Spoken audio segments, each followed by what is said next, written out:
I think it was probably about two and a bit drafts overall, going backwards and forwards with Justin and discussing some things. Once I had the idea together, it came together quite quickly, and then you start to kind of hear the dialogue and the voice of the characters.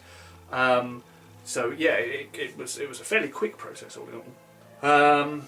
Initially, it was looking at what the theme of the story was, which involves a search for something important. I won't give too much away at this stage.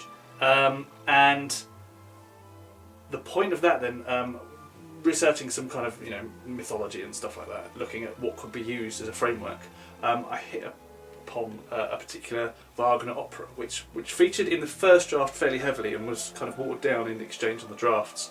There's still some references to it for those who kind of know enough about Wagner, but it gave me a good structure to pin the story on. After that, it was kind of developing some good set pieces and some good attention-grabbing moments to keep the plot flowing along. My favourite scene in the story. Now, let me think.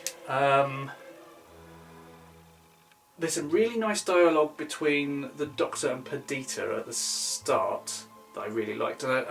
Meeting the Brigadier, I find him quite an easy character to write for in terms of dialogue because he's got such a distinctive tone of voice. So that was really interesting to be able to do as well. Did I have a favourite character in the story?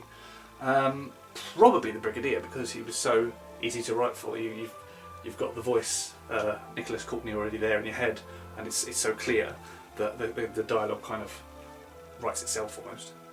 Is this my first produced story of any kind? Well, no, actually. I won a New Writers Award back in 2005, I think it was, which was my first big play to be put on stage, which was called Burning Down the House, and was put on at the Queen's Theatre in Hornchurch, which went quite well, and it was a great process to be involved in, watching actors and directors bringing all your ideas to life, and there's a lot of kind of conversation about digging into characters and developing every aspect of the characters to be performed, and yeah, it's a really thrilling experience. So that was probably my first big one. How did I first find out about DrWho Online Adventures?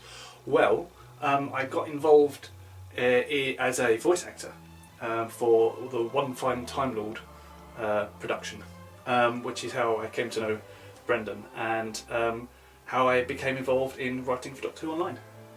But I put a pitch in, as everyone else did, pitch ideas and stuff, and yeah, I was picked. Ooh, who is my favourite Doctor and why? Well, that's a tough one. I think I don't really like to pick one because they've each contributed something new and different and added to the story right across the board. To take one out is like to take a piece out of a puzzle, and it just leaves a kind of an incomplete story.